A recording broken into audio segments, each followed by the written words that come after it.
اللهم صل على سيدنا محمد وعلى آلہ وصحبہ وسلم۔ اور آڑے ترچھے راستوں پر چلنا شروع کیا۔ 12ویں دن رات کے پچھلے پہر وادی عقیق میں پہنچے۔ وادی کو عبور کر کے پہاڑی کی دوسری طرف آئے۔ کھڑی دوپہر تھی، سورج کی کرنیں سیدھی پڑ رہی تھیں، مگر آن حضرت کی نظریں تو اس سرسبز و شاداب سرزمین پر جمی تھیں جو سنگ سیاہ کے سلسلوں کے درمیان پھیلی ہوئی تھی، بالکل وہی سرزمین جو آپ کو خواب میں دکھائی دی تھی۔ قبا کے لوگ روز صبح سویرے اٹھتے، بستی سے باہر آتے اور مکہ سے آنے والی راہ کو تکنے لگتے۔ جب راہ تکتے تکتے نگاہیں تھک جاتی اور پھیلتی دھوپ ان کے لیے ناقابل برداشت ہو جاتی تو وہ تھک ہار کر اپنے گھروں کو لوٹ جاتے۔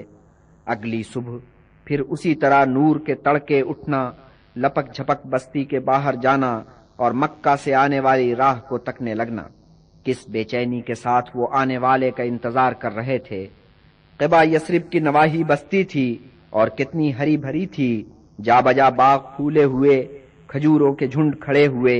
مکہ سے آنے والے پہلے یہاں پڑاؤ کرتے تھے۔ جنہوں نے پچھلے دنوں مکہ سے ہجرت کی تھی وہ اس بستی سے گزرتے ہوئے یثرب گئے تھے، اور کتنے تھے کہ ابھی یہیں ڈیرے ڈالے پڑے تھے۔ انتظار کرنے والوں میں وہ بھی شامل تھے۔ اڑتی اڑتی سی ایک خبر پہنچی تھی کہ حضرت مکہ سے نکل چکے ہیں اور اہل قریش نے انہیں پکڑ کر واپس لانے والے کے لیے انعام کا اعلان کر رکھا ہے۔ اور قبا کے لوگ کس اشتیاق کے ساتھ اس مبارک مہمان کی راہ تک رہے تھے۔ انہیں یقین تھا کہ مہمان آج کل میں بس پہنچنے والا ہے۔ اس مبارک صبح بھی انہوں نے بستی سے نکل کر اپنے مہمان کی راہ دیکھی تھی، مگر جب دن چڑھا اور دھوپ تیز ہو گئی تو وہ تھک ہار کر واپس گھروں کو ہو لیے تھے۔ اور اس کے بعد ایسا ہوا کہ ایک یہودی اپنے گھر کی چھت پہ کھڑا تھا، کیا دیکھتا ہے کہ سامنے کی پہاڑی سے 4 سوار اتر رہے ہیں۔ 2 سوار آگے آگے تھے، اپنے سفید نورانی لباس کی وجہ سے زیادہ نمایاں تھے۔ سنگ سیاہ کے پس منظر میں یہ سفید لباس بہت نمایاں ہو رہا تھا۔ اس نے آنے والوں کو غور سے دیکھا۔ سب سے آگے آنے والے ناقہ سوار کے نورانی چہرے پہ اس کی نظریں جم گئیں۔ اس نے فوراً بھانپ لیا کہ یہ کون شخصیت ہے۔ آنے والے مہمان سے وہ بے خبر تو نہیں تھا۔ بلند آواز سے پکارا، اے اہل قبا، وہ آ گیا ہے، آ گیا، آ گیا۔ یہ آواز پوری بستی میں گونج گئی۔ چھوٹے بڑے، مرد عورتیں سب گھروں سے نکل پڑے اور مکہ سے آنے والی راہ کی طرف لپک جھپک چلے۔ ادھر اس مقدس مسافر نے کہ آگے آگے چل رہا تھا، رہبر سے کہا کہ پہلے تو ہمیں قبا میں بنی عمر کے ہاں لے چل، مدینہ ہم بعد میں چلیں گے۔ مدینہ یعنی شہر، اور تب سے یثرب کا نام پس منظر میں چلا گیا، مدینہ کا نام ورد زباں ہوا۔ ادھر سے اہل قبا قطار اندر قطار آ رہے تھے اور ادھر یہ مبارک مسافر ان کی طرف بڑھ رہے تھے۔ حضرت نے ناقے کو روکا اور خطاب فرمایا، اے لوگو، مل جل کر امن و سلامتی کے گیت گاؤ، آپس میں گلے ملو، ایک دوسرے کو مبارکباد دو، اخوت کے رشتے کا احترام کرو، بھوکوں کو کھانا کھلاؤ، جب دوسرے محو خواب ہوں تب تم عبادت کرو، اس طور تم پر جنت کے دروازے کھل جائیں گے۔ حضور نے قبا کے مرد بزرگ کلثوم کے گھر قیام کیا۔ کلثوم بنی عمر میں سے تھے اور ان کا گھرانہ قبیلہ اوس سے تعلق رکھتا تھا، اور اسی بزرگ کے ہاں حضرت حمزہ اور حضرت زید نے بھی قیام کیا تھا۔ اور ادھر حضرت ابو بکر نے اگلی بستی میں کہ مدینہ سے قریب تر تھی ایک خزرجی کے ہاں جا کر قیام کیا۔ 1.5-2 دن بعد حضرت علی بھی آن پہنچے اور حضرت کے ساتھ کلثوم ہی کے گھر پر قیام پذیر ہوئے۔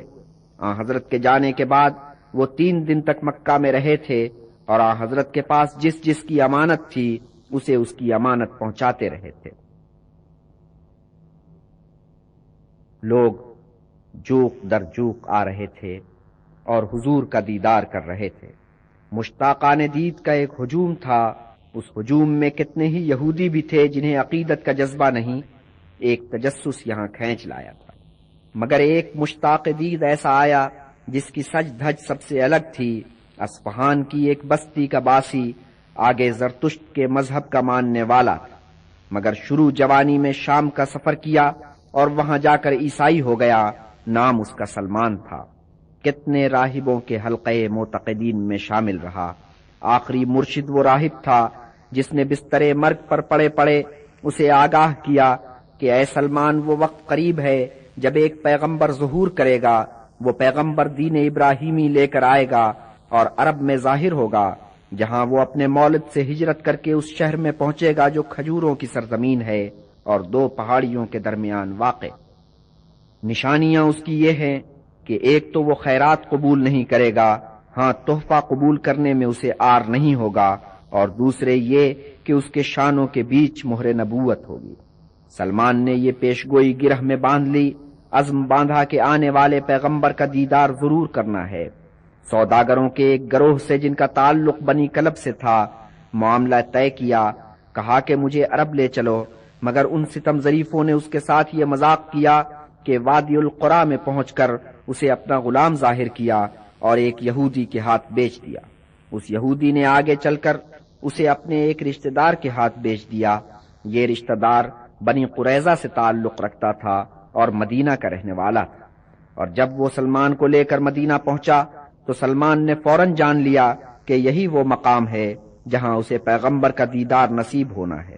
ایک دن وہ اپنے مالک کے ساتھ باغ میں گیا ہوا تھا اور اس وقت وہ کھجور کے ایک درخت پر چڑھا ہوا تھا جب اس کے مالک کا ایک یہودی رشتہ دار قبا سے چل کر اس کے پاس آیا اور کہنے لگا کہ خدا ان قبا والوں کو سمجھے، وہ مکہ سے آنے والے ایک شخص کے گرد اکٹھے ہیں، وہ شخص پیغمبری کا دعویٰ کرتا ہے اور وہ لوگ اس پر صدقے واری ہو رہے ہیں۔ سلمان نے یہ سنا تو ان کے تو بدن میں تھر تھری دوڑ گئی، فوراً نیچے آئے اور مکہ سے آنے والی اس شخصیت کے بارے میں کھوج لگانے لگے۔ مالک نے اسے جھڑک دیا، مگر شام کو اس نے تھوڑا کھانے پینے کا سامان لیا اور چپکے سے قبا کی طرف نکل گیا۔ حضرت کی خدمت میں پہنچا اور کھانا یہ کہہ کر پیش کیا کہ میں نے یہ خیرات کی ہے۔ حضرت نے وہ کھانا خود نہیں کھایا، ساتھیوں کو کھلا دیا۔ سلمان کو آپ کے پیغمبر ہونے کی ایک شہادت تو مل گئی، سوچا کہ کسی نہ کسی دن شانوں کے بیچ مہر نبوت کی نشانی بھی پالوں گا۔ فی الحال ایک نشانی کو اس نیک بخت نے کافی جانا اور خوش خوش مدینہ واپس آیا۔ ادھر مدینہ میں خوشی کی ایک لہر دوڑی ہوئی تھی، پیغام چلے آ رہے تھے کہ حضور ہم چشم براہ ہیں، جلد تشریف لائیے۔ حضرت 27 ستمبر سن 622 عیسوی کو پیر کے دن قبا میں وارد ہوئے تھے۔ یہاں آپ نے 3 دن قیام فرمایا۔ یہاں آپ نے ایک مسجد کی بنیاد رکھی اور اسلام کی تاریخ میں یہ پہلی مسجد تھی۔ جمعے کو صبح ہی صبح آپ وہاں سے روانہ ہوئے، اصحاب معیت میں تھے۔ دوپہر کے وقت وادی میں پہنچے، وہاں تھوڑا قیام کیا۔ بنی سالم کے ساتھ کے قبیلے خزرج سے تعلق رکھتے تھے، نماز ادا کی۔ اس نئے دیس میں آپ کی یہ پہلی نماز جمعہ تھی۔ یہاں کتنے لوگ آپ کے استقبال کے لیے آئے ہوئے تھے، ان میں بنی نجار کے بھی کچھ لوگ تھے جو آپ کے عزیز رشتہ دار ہوتے تھے۔ نماز جمعہ کے بعد سواری باد بہاری مدینہ کی طرف چلی۔ آپ اپنے ناقہ قصوہ پہ سوار تھے، دوسرے اصحاب اپنے اپنے اونٹوں پہ سوار۔ دائیں بائیں اوس و خزرج کے جوان شمشیر بکف چل رہے تھے۔ یہ گارڈ آف آنر بھی تھا، اور پھر یہ جتانا بھی مقصود تھا کہ ہم نے حضور کی حفاظت کا جو پیمان کیا ہے اس پر ہم کاربند ہیں۔ پورے رستے میں لوگ قطار اندر قطار کھڑے تھے، خوش ہو کر چلا رہے تھے، رسول اللہ تشریف لے آئے، رسول اللہ تشریف لے آئے۔ اونٹنی کس شان کے ساتھ آہستہ آہستہ چل رہی تھی، کبھی کھجوروں کے درختوں کے درمیان، کبھی مکانوں کے درمیان، رفتہ رفتہ گھنی آبادی والے کوچوں میں داخل ہوئی، ایک کوچے سے دوسرے کوچے میں، دوسرے کوچے سے تیسرے کوچے میں۔ بچے بڑے، مرد عورتیں، ایک خلقت تھی کہ انڈی ہوئی تھی اور راہ میں آنکھیں بچھا رہی تھی۔ ہر مکین کس ذوق و شوق سے آگے بڑھتا اور التجا کرتا کہ حضور اتریے اور غریب خانے کو رونق بخشیے۔ کتنی مرتبہ کسی ایک معتبر شخص نے بڑھ کر یا کسی ٹولی نے گرد جمع ہو کر قصوہ کی مہاریں تھام لیں۔ حضور کا ہر مرتبہ ایک ہی جواب ہے، روکنے والوں کے حق میں دعائے خیر کرتے ہیں اور پھر فرماتے ہیں، عزیزو اسے اپنی راہ پر جانے دو، وہ اللہ کے حکم کی تابع ہے۔ اونٹنی چلتے چلتے اس کوچے میں مڑ گئی جہاں بنی خزرج کے وہ لوگ رہتے تھے جن کا تعلق بنی عدی سے تھا اور جو آن حضرت کے قریبی عزیزوں میں سے تھے۔ سو اس آن یوں محسوس ہوا کہ آپ اپنے قرابت داروں کے ساتھ قیام کریں گے، اور یہاں آپ اپنی والدہ کے ساتھ بچپن میں رہ چکے تھے۔ مگر اونٹنی اس کوچے سے گزرتی چلی گئی۔ اس کوچے کے مکینوں نے کتنی التجائیں کی، کتنی منتیں کی، مگر حضور نے فیصلہ اونٹنی پر چھوڑ دیا تھا، اور اونٹنی اپنی رو میں چلی جا رہی تھی۔ چلتے چلتے وہ سیدھے رستے سے ہٹ کر ایک احاطے میں داخل ہو گئی۔ یہ اچھا خاصا بڑا احاطہ تھا، کچھ کھجور کے درخت کھڑے تھے، ایک عمارت نظر آ رہی تھی کہ کھنڈر بن چکی تھی، ایک گوشہ کھجوروں کو سکھانے کے لیے مخصوص نظر آتا تھا۔ اونٹنی آہستہ آہستہ چل کر ایک چہار دیواری میں داخل ہو گئی۔ یہ چہار دیواری اسعد نے اس مقصد سے کچی پکی کھڑی کر لی تھی کہ یہاں نماز ادا کی جا سکے۔ یہاں داخل ہوتے ہی اونٹنی جھک کر بیٹھ گئی۔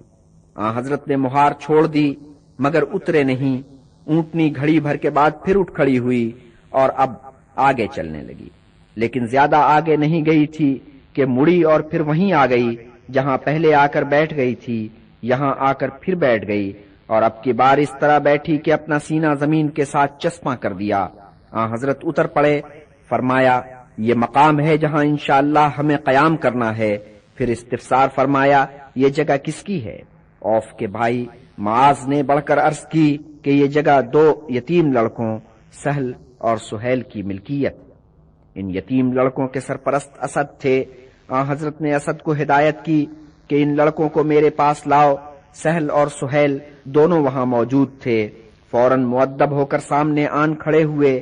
آپ نے فرمایا میرے عزیزو، کیا تم یہ احاطہ میرے ہاتھ بیچنا پسند کرو گے؟ اگر تمہاری یہ منشا ہے تو پھر اس کی قیمت بتاؤ۔ سہل اور سہیل نے کہا یا رسول اللہ، یہ زمین ہم آپ کی نظر کرتے ہیں، مگر حضرت نے یہ زمین نظر کے طور پر لینا گوارا نہیں کی۔ اسد سے بات کی، جو قیمت طے ہوئی وہ ادا کر دی۔ یہاں قریب ہی ابو ایوب خالد رہتے تھے، ادھر خریداری کا یہ معاملہ طے ہو رہا تھا، ادھر وہ اونٹنی سے حضرت کا سامان اتار رہے تھے۔ یہ سامان اتار کر وہ اپنے گھر لے گئے۔ اتنے میں اسی قبیلے کے دوسرے لوگ خدمت میں حاضر ہوئے اور التجا کی کہ آپ ہمیں میزبانی کا شرف عطا کیجیے۔ آپ نے فرمایا کہ جس کے پاس میرا سامان ہے اسی کا میں مہمان ہوں۔ یوں آپ ابو ایوب کے گھر مہمان ہوئے۔ ابو ایوب اپنی بیوی کو لے کر مکان کی بالائی منزل میں منتقل ہو گئے۔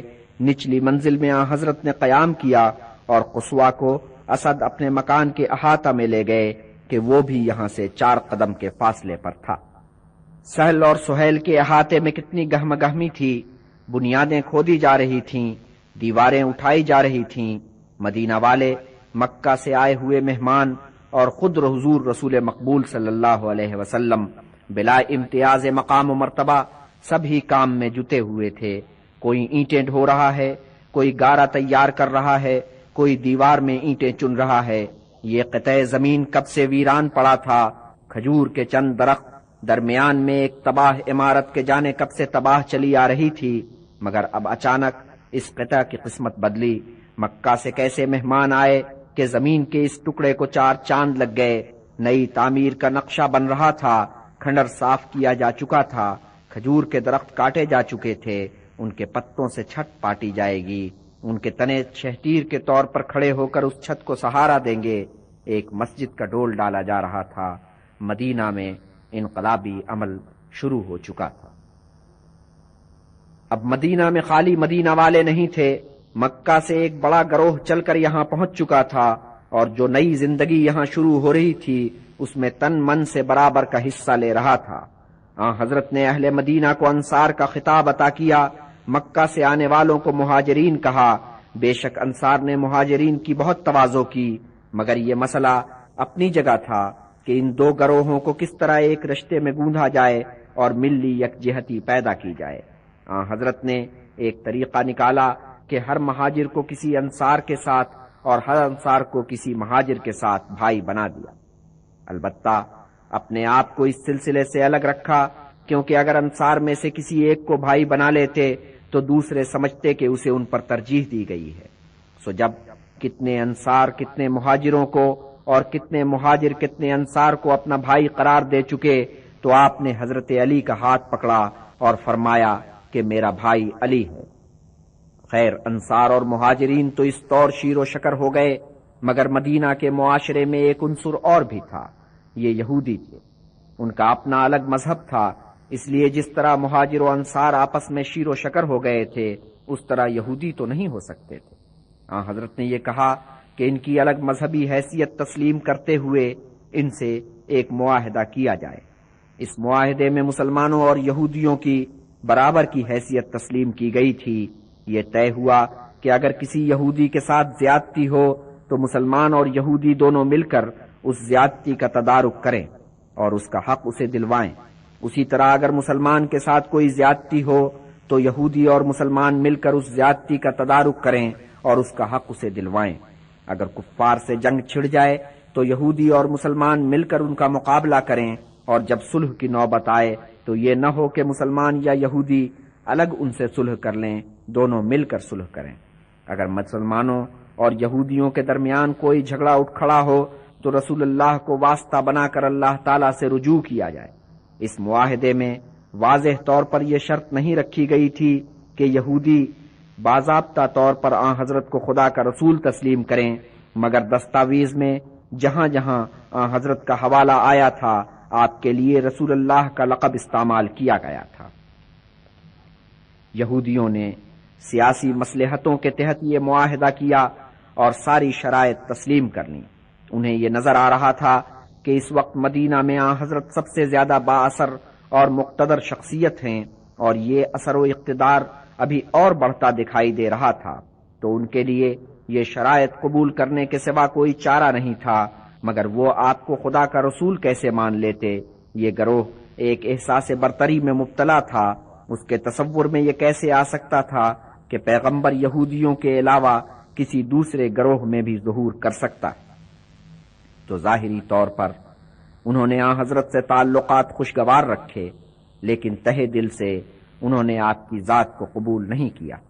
جب وہ غیر مسلم عربوں کو آن حضرت کی رسالت میں شک کرتا ہوا پاتے تو فوراً ان کی ہاں میں ہاں ملاتے۔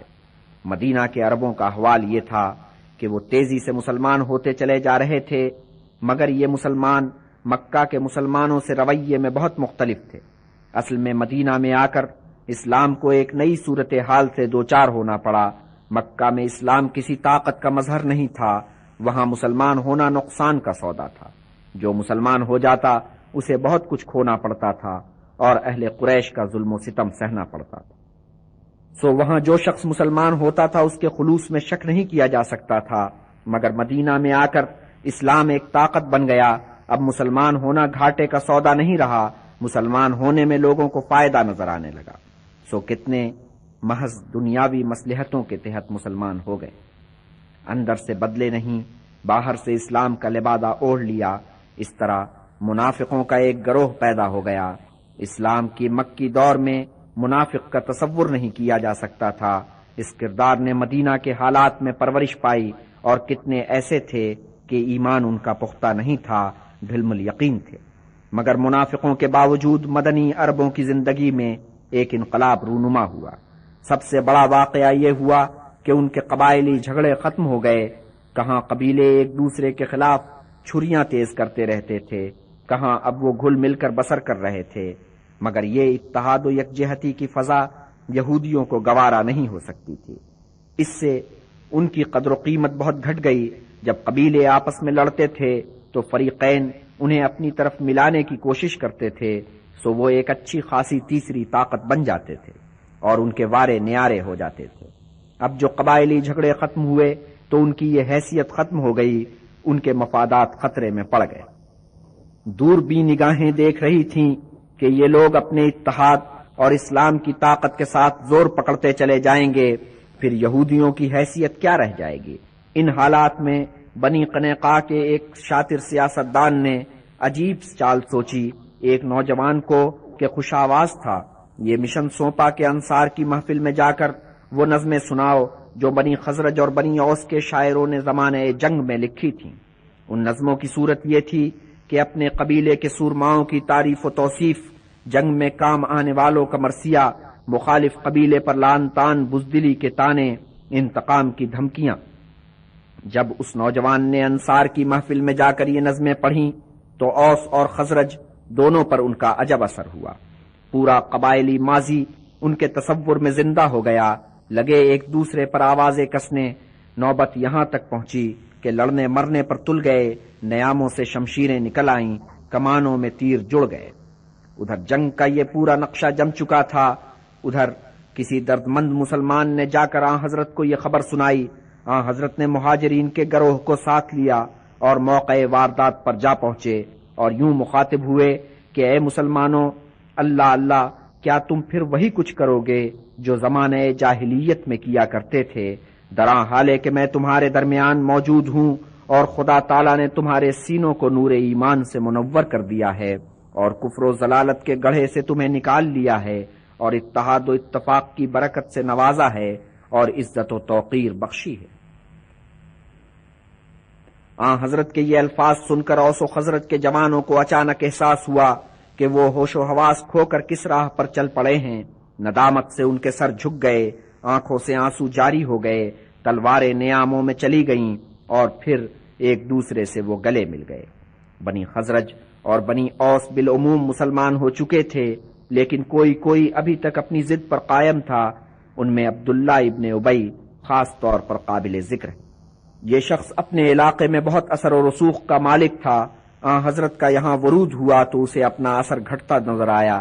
اس وجہ سے وہ حضرت پر بہت خار کھانے لگا، مگر آدمی گھننا تھا، اپنی نفرت کو ظاہر نہیں ہونے دیتا تھا۔ ایک دفعہ ابل پڑا، سعد ابن عبیدہ بیمار ہوئے تو حضرت ان کی عیادت کو چلے۔ راستے میں عبداللہ ابن ابی کی حویلی پڑتی تھی اور اس وقت وہاں مجلس جمی تھی، قبیلے کے لوگ اکٹھے تھے، درمیان میں ابن ابی بیٹھا تھا۔ حضرت نے اسے دیکھا تو از راہ شائستگی اپنی سواری سے اتر پڑے، اس کے پاس گئے، مزاج پرسی کی، چند قرآنی آیات پڑھیں اور اسے قبول اسلام کی دعوت دی۔ ابن ابی بولا، اچھا ہو کہ تم اپنی جگہ پہ بیٹھے رہا کرو، جو تمہارے پاس جائے اسے شوق سے واز سے نوازو، لیکن جو تمہارے پاس نہیں جاتا اس پر کیوں اپنے پند و نصائح کا بوجھ لادتے ہو اور کیوں اس کی مجلس میں آ کر برہمی پیدا کرتے ہو؟ اس پر اہل مجلس میں سے ایک بولا کہ نہیں، آپ ہماری مجلسوں میں ضرور آئیں، ہمارے گھر تشریف لائیں، ہم آپ کو سر آنکھوں پر بٹھائیں گے اور آپ کی باتیں سنیں گے۔ یہ شخص جس نے یہ بات کہی عبداللہ ابن رواحہ تھا، جس پر ابن ابی کو بہت بھروسہ تھا۔ اس یار عزیز کے تیور دیکھ کر عبداللہ ابن ابی نے بھانپ لیا کہ اب مزاحمت بے سود ہے، سو اس دن سے اس نے چپ سادھ لی اور پھر اس نے دیکھا کہ اس کا اثر زائل ہوتا چلا جا رہا ہے، سو اس نے یہ سوچ کر کہ اس کا اثر بالکل ہی ختم نہ ہو جائے اسلام قبول کر لیا، مگر مسلمانوں میں وہ اپنا اعتبار پیدا نہ کر سکا۔ اس کی شہرت ایک منافق کی شہرت تھی، سو کوئی خلوص نیت کے ساتھ اسلام کے دائرے میں داخل ہوا، کسی نے مصلحتاً اسے قبول کیا۔ بہرحال اسلام کا حلقہ اثر وسیع ہوتا چلا جا رہا تھا۔ ادھر مسجد کی تعمیر جاری تھی اور اسی دوران حضرت اسد کا انتقال ہو گیا۔ یہ وہ شخصیت تھی جو حضرت مصعب کی میزبان بنی تھی اور جس نے ان کے ساتھ مدینہ میں اسلام کے لیے بہت زمین ہموار کی تھی۔ شاید حضرت اسد کی تدفین کے موقع پر ہی سلمان فارسی کو دوسری بار حضرت سے باریابی کا شرف حاصل ہوا تھا، اور سلمان فارسی نے بعد میں کسی موقع پر ابن عباس سے ملاقات کی تفصیل بتائی اور یوں بیان کیا، میں حضور کی خدمت میں آداب بجا لایا اور پھر میں نے آپ کے گرد چکر کاٹا کہ شاید کسی طور پر مہر نبوت نظر آ جائے، اور حضور کو علم تھا کہ میرا مقصود کیا ہے، سو آپ نے اپنا لبادہ اتار کر الگ رکھ دیا۔ میں نے آپ کی پشت پر نظر ڈالی اور جس طرح میرے مرشد نے بتایا تھا بالکل اسی طرح مہر نبوت مجھے دکھائی دی۔ میں نے جھک کر اسے بوسہ دیا اور میں نے گریہ کیا۔ تب رسول اللہ صلی اللہ علیہ وسلم نے مجھے آگے آ کر بیٹھنے کو کہا۔ میں آگے آ کر مؤدب ہو بیٹھا اور اپنا پورا قصہ سنایا، اور آپ مسرور ہوئے کہ ان کے اصحاب نے بھی یہ قصہ سن لیا ہے۔ پھر میں نے اسلام قبول کر لیا۔ مگر سلمان فارسی اس کے بعد 4 سال تک اپنے مسلمان بھائیوں سے مل جل نہیں سکے۔ 4 سال تک وہ ایک غلام کی حیثیت سے بنی قریظہ کی خدمت میں لگے رہے اور سخت محنت مشقت کرتے رہے۔ اسی زمانے میں بنی قینقاع کا ایک ربی مسلمان ہوا، وہ ایک دن خاموشی سے آن حضرت کی خدمت میں حاضر ہوا اور اسلام قبول کر لیا۔ اس نے یہ خواہش ظاہر کی کہ میرے قبول اسلام کے اعلان سے پہلے بنی قینقاع کے کچھ لوگوں کو بلا کر ان سے میرے بارے میں استفسار کیا جائے۔ آن حضرت نے اس قبیلے کے چند اکابر کو بلایا اور ربی کے بارے میں استفسار کیا۔ انہوں نے جواب دیا، وہ ہمارے سردار کا فرزند ہے اور خود سردار ہے، وہ ہمارا ربی ہے، ہمارا عالم دین ہے۔ جب وہ یہ کہہ رہے تھے تو ربی اندر چھپا بیٹھا تھا۔ یہ سننے کے بعد وہ ان کے سامنے آیا اور بولا، اے اہل یہود، اللہ سے ڈرو، اس کی طرف سے جو پیغام آیا ہے اسے قبول کرو۔ تم خوب جانتے ہو کہ یہ شخصیت خدا کا رسول ہے۔ اور اس کے ساتھ ہی اس نے اپنے اور اہل خانہ کے مسلمان ہونے کا اعلان کیا، مگر یہ یہودی اکابر فوراً ہی اپنے بیان سے منحرف ہو گئے اور اسے لعنت ملامت کرتے وہاں سے رخصت ہوئے۔ اب اسلام مدینہ میں خوب رچ بس گیا تھا، وحی کے ذریعے اس کی عبادات کا تعین بھی ہو گیا تھا، حلال و حرام کا فیصلہ ہو گیا تھا، اوامر و نواہی طے ہو گئے تھے، رمضان کے 30 روزوں اور روزانہ 5 وقتہ نماز کے بھی احکامات آ چکے تھے۔ مسلمان 5 وقت وہاں جہاں مسجد تعمیر ہو رہی تھی اکٹھے ہوتے اور نماز باجماعت پڑھتے، مگر وقت کا اندازہ ہر مسلمان اپنے اپنے خیال کے مطابق کرتا۔ حضرت نے سوچا کہ وقت کے معاملے کو افراد پہ نہ چھوڑا جائے، ہر نماز سے پہلے اعلان کیا جائے کہ نماز کا وقت ہو گیا ہے، تشریف لے آئیے۔ پہلے آپ کو یہ خیال آیا کہ جس طرح اہل یہود نے ایک آدمی مقرر کر رکھا ہے کہ وہ سنکھ پھونک کر لوگوں کو عبادت کے لیے بلاتا ہے، ویسے ہی ہم بھی کریں، مگر آپ نے جلد ہی اس خیال کو رد کیا۔ پھر آپ کو نصارہ کے ناقوس کا خیال آیا کہ اسے بجا کر نماز کے لیے بلایا جائے، مگر پھر یہ تجویز بھی رد ہو گئی۔ پھر یوں ہوا کہ بنی خزرج کے ایک شخص عبداللہ ابن زید نے ایک خواب دیکھا۔ یہ خواب اس نے آن حضرت کے روبرو یوں بیان کیا، اے خدا کے رسول، میں نے دیکھا کہ میرے پاس سے ایک شخص گزرا ہے جس نے 2 سبز لبادے اوڑھ رکھے ہیں اور اس کے ہاتھ میں ایک ناقوس ہے۔ میں نے اس سے کہا کہ اے بندے خدا، یہ ناقوس تو میرے ہاتھ بیچ دے۔ اس نے پوچھا، تو اس ناقوس کا کیا کرے گا؟ میں نے کہا کہ ہم اسے بجا کر نمازیوں کو نماز کے لیے بلائیں گے۔ وہ بولا، میں تجھے اس سے بہتر طریقہ بتاتا ہوں۔ میں نے پوچھا، وہ کیا طریقہ ہے؟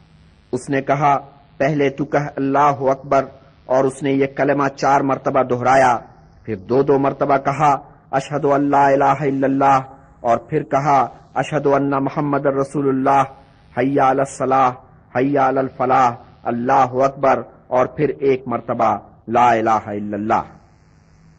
حضرت نے یہ خواب سنا اور فرمایا کہ یہ سچا خواب ہے۔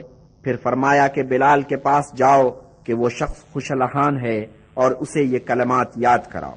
مسجد کے قریب سب سے اونچا مکان بنی نجار کی ایک بی بی کا تھا۔ حضرت بلال روز نور کے تڑکے اس گھر کی چھت پہ جا بیٹھتے۔ جب انہیں مشرق میں افق پر سفیدی نظر آتی تو کھڑے ہو کر اذان دیتے۔ ایک زمانہ تھا کہ مسلمان اہل قریش کے ظلم سہتے تھے اور چپ رہتے تھے۔ اب زمانہ اور تھا۔ اب اہل قریش کو مسلمانوں کی طرف سے یہ اندیشہ رہتا تھا کہ کہیں وہ ان کے قافلوں پر حلہ تو نہیں بول دیں گے۔ مکہ سے شام کو جانے والے قافلے مسلمانوں کی زد میں تھے۔ یہ قافلے تجارت کی غرض سے موسم بہار میں اور موسم گرما کے ابتدائی دنوں میں روانہ ہوتے تھے۔ اسی زمانے میں مکہ اور شام کے درمیان تجارتی سرگرمی زوروں پر ہوتی تھی۔ یہ قافلے مدینہ کے نواح سے ہو کر گزرتے تھے، سو اب جب کہ مسلمان مدینے میں اکٹھے ہو گئے تھے اور ایک طاقت بن گئے تھے، ان قافلوں کا سفر محفوظ نہیں رہا تھا۔ مدینہ کی طرف سے ان قافلوں کی روک ٹوک شروع ہو چکی تھی۔ حضرت نے اس مقصد سے پہل جو دستہ بھیجا وہ مہاجرین پر مشتمل تھا، لیکن ستمبر سن 623 عیسوی میں یہ اطلاع ملی کہ امیہ کی قیادت میں مکہ کا ایک کارواں شمال سے واپس آ رہا ہے، اور امیہ جو بنی جماحہ کا سردار تھا، اسلام کے کٹر دشمنوں میں سے تھا۔ جس کارواں کا وہ پاسبان بنا ہوا تھا وہ بہت لمبا چوڑا تھا۔ 2500 اونٹ قیمتی ساز و سامان سے لدے پھندے اس کے جلو میں چل رہے تھے۔ 100 مسلح آدمی ہمراہ تھے۔ اس کارواں سے نمٹنا خالی مہاجرین کے بس کا نہیں تھا۔ آن حضرت نے بنفس نفیس اس مہم کی سربراہی کی۔ آپ کے ہمراہ 200 جوان تھے، ان میں نصف تعداد انصار کی تھی، لیکن جو اطلاع موصول ہوئی تھی وہ ناکافی تھی، سو یہ کارواں بچ کر نکل گیا، مقابلہ ہی نہیں ہو پایا۔ 3 ماہ بعد ایک اور قافلے کے گزرنے کی اطلاع ملی۔ یہ قافلہ ابو سفیان کی سربراہی میں شام کی طرف جا رہا تھا، مگر یہ اطلاع بھی قدرے دیر سے ملی۔ آن حضرت اپنے آدمیوں کے ساتھ جب عشیرہ کے مقام پر پہنچے تو یہ قافلہ آگے نکل چکا تھا۔ کوئی بات نہیں، اس قافلے کو واپس بھی تو آنا تھا اور اسی راہ سے گزرنا تھا۔ ابھی تک قریش کے کسی قافلے سے مسلمانوں کی کوئی جھڑپ نہیں ہوئی تھی، مگر قریش کو خطرے کا احساس تھا۔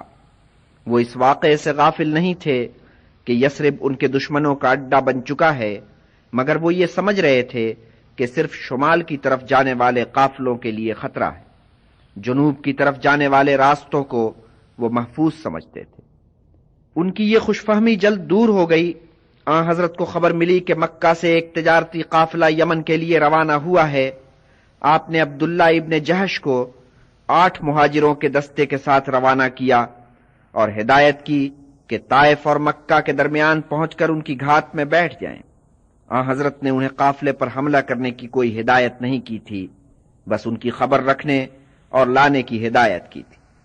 مطلب یہ معلوم کرنا تھا کہ جنوب کی طرف جانے والے قافلوں کی حفاظت کے کتنے انتظامات ہوتے۔ وہ رجب کا مہینہ تھا، جو سال کے 4 واجب الاحترام مہینوں میں شمار ہوتا تھا۔ مسلمانوں کا یہ دستہ منزل مقصود پر پہنچا، شاہراہ کے قریب ہی ایک جگہ گھات لگا کر بیٹھ گیا۔ زیادہ وقت نہ گزرا تھا کہ قریش کا ایک مختصر سا قافلہ ان کے قریب سے بے خبری میں گزرتا چلا گیا۔ تھوڑے فاصلے پر جا کر اس نے پڑاؤ کیا۔ اونٹ پر کشمش، چمڑا اور دوسری اشیاء لدی ہوئی تھیں۔ اب عبداللہ اور ان کے رفقا شچو پنج میں پڑ گئے کہ کیا کریں کیا نہ کریں۔ آن حضرت نے تو صرف ان کی خبر لانے کا فریضہ انہیں سونپا تھا، مگر آپ نے جنگ سے منع بھی نہیں کیا تھا اور ماہ حرام کا بھی کوئی حوالہ نہیں دیا تھا۔ انہوں نے اس قافلے میں 2 آدمیوں کو تاڑ لیا تھا۔ یہ بنو مخزوم سے تھے اور اسلام سے سخت بیر رکھتے تھے۔ یہ رجب کی آخری تاریخ تھی۔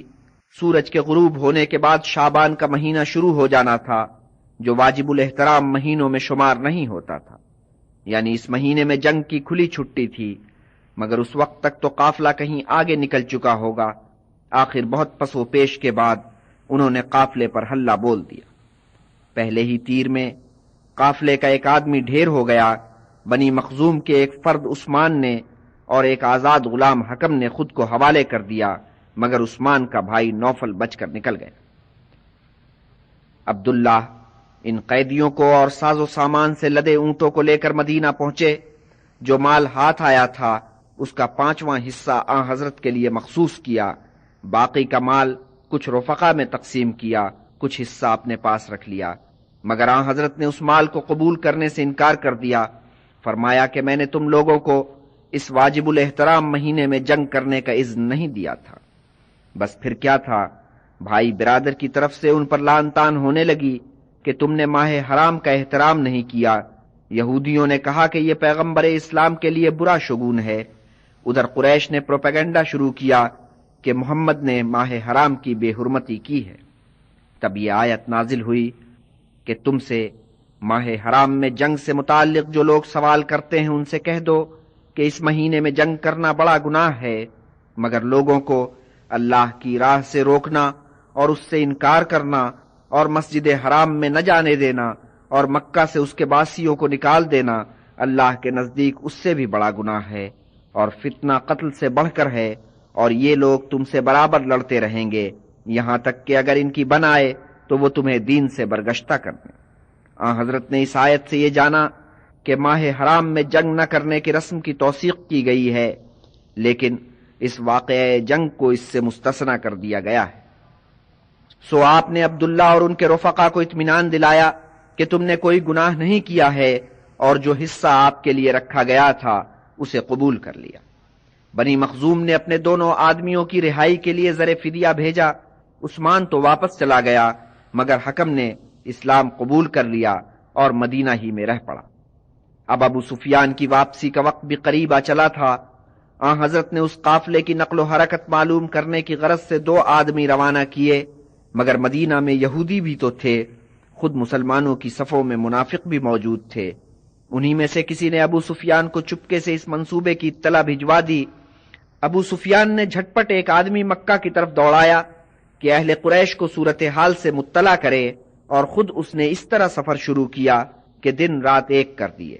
ادھر حضرت نے ہرکاروں کی واپسی کا انتظار نہیں کیا، انصار و مہاجرین کا ایک لشکر ترتیب دیا اور چل پڑے۔ یہ لشکر 503 افراد پر مشتمل تھا۔ سواری کے نام 70 اونٹ اور 3 گھوڑے تھے۔ ایک ایک اونٹ پر 3 4 افراد باری باری سوار ہو کر سفر کرتے تھے۔ سفید پرچم مصعب کے ہاتھ تھمایا گیا کہ وہ عبدالدار کے قبیلے سے تھا، اور جب قریش جنگ پر جایا کرتے تھے تو علمداری کا فریضہ اسی قبیلے کو سونپا جاتا تھا۔ ہراول دستہ آگے آگے، اس کے پیچھے حضرت کی سواری کے آگے 2 سیاہ علم، ایک انصار کے نام کا ایک مہاجرین کا۔ انصار کے نام کا علم سعد ابن معاذ کے ہاتھ میں، مہاجرین کا علم حضرت علی کے ہاتھ میں۔ ادھر مکہ کا حوال یہ تھا کہ ابھی ابو سفیان کا بھیجا ہوا آدمی وہاں نہیں پہنچا تھا، مگر حضرت کی پھوپھی عاتقہ نے ایک رات عجیب خواب دیکھا کہ لرز اٹھیں۔ دل نے کہا کہ قریش پر کوئی تباہی آنے والی۔ انہوں نے اپنے بھائی عباس کو بلایا اور خواب بیان کیا۔ اے بھائی عباس، میں نے خواب دیکھا کہ ایک آدمی اونٹ پر سوار چلا جاتا ہے، وادی میں جا کر رکا، بڑی آواز سے پکارا کہ اے بے دینو، یہاں سے بھاگو، تباہی آنے والی ہے، 3 دن کے اندر اندر تمہارا تختہ ہو جائے گا۔ اور میں نے دیکھا کہ لوگ اس کے گرد اکٹھے ہو رہے ہیں۔ پھر وہ وادی سے چلا اور مسجد میں پہنچا، لوگ اس کے پیچھے پیچھے تھے۔ مسجد میں پہنچ کر اس نے پھر وہی صدا لگائی۔ پھر اس کا اونٹ چلتے چلتے کعبہ کی چھت پر چڑھ گیا۔ کعبہ کی چھت پر پہنچ کر وہ بڑی آواز سے پکارا اور وہی الفاظ دہرائے۔ پھر اونٹ کوہ ابو قبیس پر چڑھ گیا۔ چوٹی پر کھڑے ہو کر اس شخص نے پھر وہی سناونی سنائی۔ پھر اس نے ایک چٹان اکھاڑ کر نیچے لڑکا دی۔ چٹان لڑھکتی لڑھکتی جب نیچے پہنچی تو ٹکڑے ٹکڑے ہو گئی۔ یہ ٹکڑے مکہ کے مکانوں سے ٹکرائے اور مکان ڈھیر ہوتے چلے گئے۔ عباس یہ خواب سن کر مشوش ہوئے۔ انہوں نے اپنے دوست عتبہ ابن ولید کو یہ خواب سنایا۔ عتبہ ابن ولید نے اپنے باپ ولید کے سامنے یہ خواب دہرایا۔ ہوتے ہوتے پورے شہر میں اس خواب کا چرچا ہو گیا۔ ابو جہل تک بھی یہ خبر پہنچی۔ اس نے عباس کی موجودگی میں بڑے تمسخر آمیز انداز میں کہا، اے عبد المطلب کے بیٹو، تمہاری یہ خاتون پیغمبرانی کب سے بن گئی؟ کیا تمہارے مرد پیغمبری کے دعوے کے لیے کافی نہیں ہیں کہ عورتوں نے بھی یہ شروع کر دیا؟ عباس سے تو کوئی جواب بننا پڑا، مگر اگلے دن ابو جہل کو اپنی بات کا جواب خود بخود مل گیا۔ کوہ ابو قبیس کی کھائیاں اور چوٹیاں ایک اونچی پکار سے گونج اٹھیں۔ یہ بنی غفاری کے فرزند زمزم کی پکار تھی، جسے ابو سفیان نے پیغام دے کر بھیجا تھا۔ پکار سن کر لوگ گھروں سے نکل پڑے اور جا کر اس کے گرد اکٹھے ہو گئے۔ ابو سفیان نے اس خدمت کے لیے اسے اچھا معاوضہ ادا کیا تھا۔ اس نے بھی اپنی طرف سے حق ادا کیا۔ اس نے سارے طور ایسے اختیار کیے جن سے پتا چلے کہ کوئی بڑی آفت ٹوٹ پڑی ہے۔ اونٹ پر وہ اس طرح بیٹھا کہ پشت اس کے منہ کی طرف اور منہ دم کی طرف، اپنا گریبان چاک کر رکھا تھا اور اونٹ کی ناک کو دوپارا کر دیا تھا کہ اس سے خون ٹپک رہا تھا۔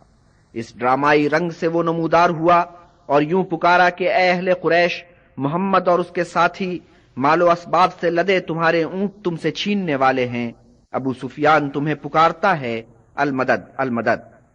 شہر میں ایک شور پڑ گیا، لشکر تیار ہونے لگا، ہر قبیلے کے دلیر لشکر میں شامل ہونے لگے، بس ایک بنو عدی نے حصہ نہیں لیا، اور ابو لہب نے یہ کیا کہ اپنی جگہ بنی مخزوم کے ایک شخص کو کہ اس کا مقروض تھا بھیج دیا۔ مگر قصہ یہ تھا کہ اس تجارتی قافلے میں تو بنی ہاشم اور بنی مطلب کا بھی مال و اسباب شامل تھا، اس لیے اس کی حفاظت کا فرض ان پر بھی عائد ہوتا تھا۔ چنانچہ بنی ہاشم اور بنی مطلب کے کچھ جوان طالب کی سرکردگی میں لشکر میں شامل ہوئے۔ عباس بھی اس دستے کے ساتھ تھے۔ شاید ان کی نیت یہ تھی کہ موقع واردات پر پہنچ کر فریقین میں افہام و تفہیم کرا دی جائے۔ امیہ ابن خلف کو بڑھاپے نے مار رکھا تھا، وہ اس مہم میں شمولیت سے کترا رہا تھا۔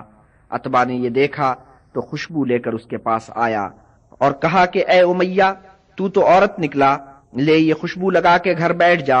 امیہ بہت سٹپٹایا، بولا خدا تجھ سے سمجھے، اور طوعاً و کرہن تیاری کر کے لشکر میں جا شامل ہوا۔ ادھر حضرت نے مدینہ سے جنوب کی طرف جانے والی سیدھی راہ کو چھوڑا اور بدر کی طرف چل پڑے۔ آپ کا خیال تھا کہ بدر کے مقام پر ابو سفیان کے قافلے کو گھیرا جائے۔ آپ نے 2 جوانوں کو خبر لانے کے لیے پہلے ہی روانہ کر دیا تھا۔ یہ دونوں بدر کے مقام پر پہنچ کر ایک کنویں پر رکے۔ وہاں 2 لڑکیاں پانی بھرنے آئی ہوئی تھیں اور ذکر کر رہی تھیں کہ کل پرسوں میں ادھر قافلہ آنے والا ہے۔ ان ہرکاروں نے یہ بات گرہ میں باندھی اور بھاگم بھاگ حضرت کی خدمت میں پہنچے اور یہ اطلاع بہم پہنچائی، مگر ان کے جانے کے فوراً بعد یہاں ابو سفیان آن پہنچا۔ وہ قافلے کو پیچھے چھوڑ کر ادھر یہ جائزہ لینے آیا تھا کہ راستے میں کوئی خطرہ تو نہیں ہے۔ اس نے پوچھ گچھ کی تو کسی نے بتایا کہ یہاں 2 سوار آئے تھے اور کنویں کے قریب انہوں نے پڑاؤ کیا تھا۔ ابو سفیان پڑاؤ والی جگہ پر گیا، وہاں اسے اونٹ کی مینگنیاں پڑی نظر آئیں۔ اس نے ان مینگنیوں کو توڑا، اس کے اندر سے کھجور کی گٹھلیاں برآمد ہوئیں۔ ابو سفیان بڑبڑایا کہ خدا کی قسم یہ تو یثرب کے اونٹوں کا چارہ ہے۔ وہ شتابی سے واپس ہوا۔ قافلے میں پہنچ کر اس نے طے کیا کہ راستہ بدل دیا جائے، سو اس نے بدر سے گزرنے والے راستے کو چھوڑا اور ساحل کے برابر سے گزرنے والی راہ پر پڑ لیا۔ حضرت جب بدر کے نواح میں پہنچے تو پتا چلا کہ ابو سفیان تو بدر سے کنی کاٹ کر نکل گیا۔ اسی کے ساتھ یہ خبر ملی کہ قریش ایک پورا لشکر لے کر قافلے کی مدد کے لیے آ رہے ہیں۔ اب مسئلہ زیر بحث یہ تھا کہ یہاں سے واپس ہو لیں یا آگے بڑھتے چلے جائیں۔ آخر مقداد کھڑے ہوئے اور قطعی لہجے میں کہا، یا رسول اللہ، آپ کو اللہ تعالیٰ کی طرف سے جو حکم ملا ہے اسے بجا لائیں۔ ہم بنی اسرائیل نہیں کہ یہ کہہ کر بیٹھ جائیں کہ آپ اور آپ کا خدا جا کر لڑے۔ ہم تو یہاں ڈیرا کریں گے، نہیں ہم یہ عرض کریں گے کہ آپ پیش قدمی کریں۔ آپ کے ساتھ آپ کا پاک پروردگار ہو، ہم آپ کے ساتھ ہیں، دائیں بائیں آگے پیچھے سب طرفوں میں لڑیں گے۔ حضرت نے مقداد کا یہ اعلان سنا اور آپ کا چہرہ کھل اٹھا۔ خیر مہاجروں کی طرف سے تو ایسے ہی رد عمل کی امید تھی۔ اصل میں تو حضرت یہ جاننا چاہتے تھے کہ انصار اس باب میں کیا کہتے ہیں۔ معاہدے کی روح سے تو وہ مدینہ کی حدود میں آپ کی حفاظت کے ذمہ دار تھے۔ سوال یہ تھا کہ اب جب کہ مدینہ سے دور مقابلہ آن پڑا ہے تو انصار کی کیا روش ہوگی۔ حضرت نے رفقا کی طرف دیکھا اور سوال کیا کہ اے میرے رفیقو، مجھے مشورہ دو کہ کیا کرنا چاہیے۔ حضرت نے خطاب سب سے کیا تھا، مگر ادا شناسوں نے بھانپ لیا کہ روئے سخن انصار کی طرف ہے۔ انصار چپ تھے۔ آخر سعد ابن معاذ کھڑے ہوئے، بولے یا رسول اللہ، شاید آپ کا روئے سخن ہماری طرف ہے۔ آپ نے تائید میں سر ہلایا۔ تب سعد ابن معاذ بولے، یا رسول اللہ، ہم آپ پر ایمان لائے، آپ نے جو فرمایا ہم نے اسے تسلیم کیا، ہم نے گواہی دی کہ آپ نے جو پیغام ہمیں دیا ہے وہ حق ہے، اور ہم نے آپ کے روبرو عہد کیا کہ ہم آپ سے احکامات سنیں گے اور بجا لائیں گے، سو جس میں آپ کی رضا ہے وہ کریں، ہم آپ کے ساتھ ہیں۔ قسم ہے اس ذات پاک کی جس نے آپ کو پیغام حق دے کر بھیجا ہے کہ اگر آپ ہمیں سمندر عبور کرنے کا حکم دیں گے تو ہم آپ کے ساتھ سمندر میں چھلانگ لگائیں گے، کوئی ایک متنفس بھی پیچھے نہیں رہے گا۔ ہم حرب و ضرب میں پیرے ہوئے ہیں، مقابلے میں ہیٹے نہیں ہیں۔ اللہ کا نام لے کر آگے بڑھیے اور ہماری رہبری کیجیے۔ حضرت سعد ابن معاذ کے بیان سے بہت مطمئن ہوئے۔ آپ نے اعلان کیا کہ رفیقو آگے بڑھو۔ اہل قریش کا 1000 کا لشکر بڑھتا چلا آ رہا تھا۔ ادھر ابو سفیان ایسے مقام پر پہنچ چکا تھا کہ مسلمانوں کی زد سے باہر تھا۔ اس نے قریش کے لشکر کو پیغام بھیجا کہ اب تمہارے اونٹوں، تمہارے آدمیوں اور تمہارے مال و اسباب کے لیے کوئی جوکھو نہیں ہے۔ ہم مسلمانوں کی زد سے نکل آئے ہیں، سو اب تم شوق سے واپس چلے جاؤ۔ لشکر کی پیش قدمی پہلے ہی رک گئی تھی۔ اب جو یہ پیغام پہنچا تو آگے نہ جانے کے لیے ایک عذر پیدا ہو گیا۔ ہوا یوں کہ لشکر میں کسی نے ایک خواب دیکھا اور خواب نے عجب اثر کیا کہ آگے بڑھتے قدم ٹھٹک گئے اور لشکر میں پریشانی پھیل گئی۔ خواب دیکھنے والا بنی مطلب میں سے تھا۔ اس نے خواب یوں بیان کیا کہ میں کچھ سو رہا تھا، کچھ جاگ رہا تھا، کیا دیکھتا ہوں کہ ایک گھڑ سوار نمودار ہوا ہے، پیچھے ایک اونٹ چل رہا ہے۔ وہ رکا اور پکارا کہ لوگو، اتبا اور شیبہ قتل ہو گئے، ابو الحکم بھی، امیہ بھی۔ پھر میں نے دیکھا کہ اس نے اونٹ کی چھاتی میں خنجر بھونک دیا اور کھلا چھوڑ دیا۔ اونٹ بھاگ رہا تھا، اس کی چھاتی سے خون کا فوارہ چھوٹ رہا تھا۔ لشکر کا کوئی ڈیرا، کوئی خیمہ ایسا نہ بچا جس پر اس خون کے چھینٹے نہ پڑے ہوں۔ یہ وہ خواب تھا جس نے پورے لشکر کو بدحواس کر دیا تھا۔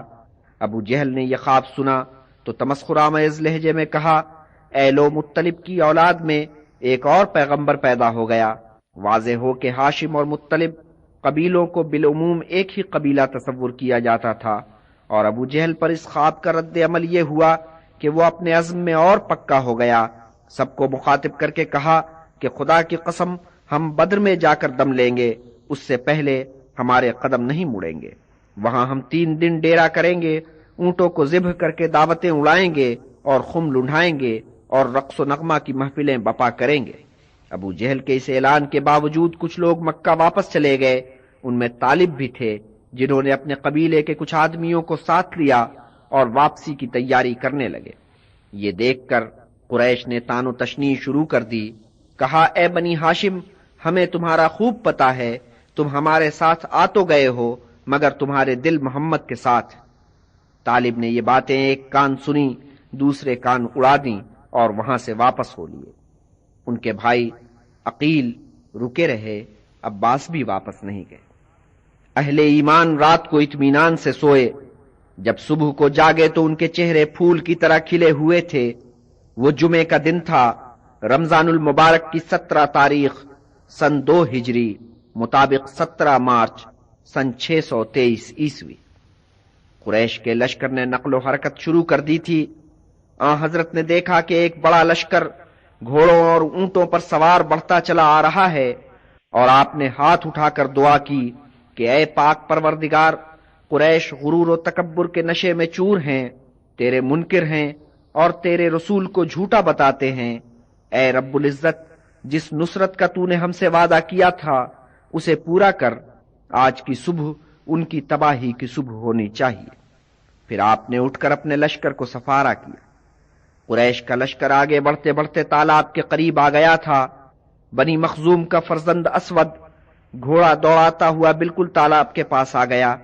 حضرت حمزہ نے آگے بڑھ کر اس کا مقابلہ کیا اور ایسی ضرب لگائی کہ اس کی ٹانگ کٹ کر الگ جا پڑی۔ دوسری ضرب میں اس کا کام تمام کر دیا۔ تب لشکر قریش سے اتبا نکلا اور مسلمانوں کو للکارنے لگا۔ اس کا بھائی شیبہ بھی اس کی کمک پر آ گیا۔ پھر اس کا بیٹا ولید بھی آن موجود ہوا۔ ادھر سے بنی نجار کا مرد دلیر اوف مقابلے پر نکلا۔ اوف ان 6 انصار میں شامل تھے جنہوں نے سب سے پہلے حضرت کی بیعت کی تھی۔ اوف کے ساتھ ان کا بھائی آیا اور تیسرا شخص عبداللہ۔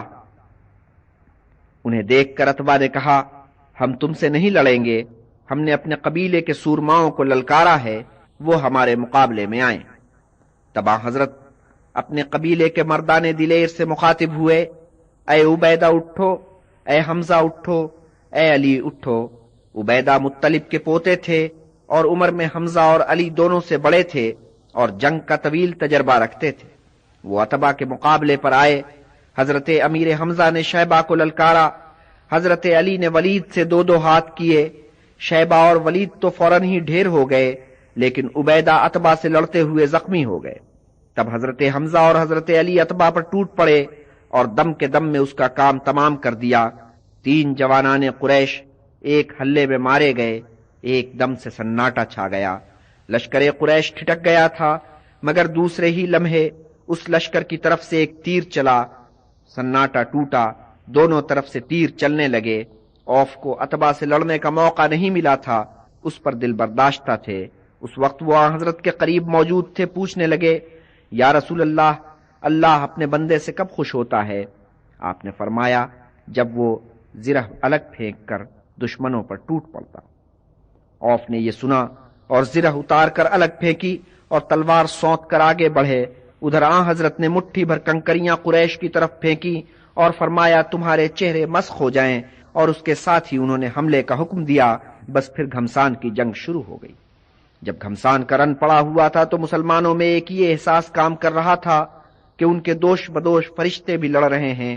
کسی نے تو ان کے وجود کو سچ مچ محسوس کیا، اہل ایمان نے بھی کفار نے بھی۔ ایک قبیلے کے 2 فرد پہاڑی پر کھڑے جنگ کا نقشہ دیکھ رہے تھے۔ مال غنیمت کی ہوس انہیں یہاں کھینچ لائی تھی۔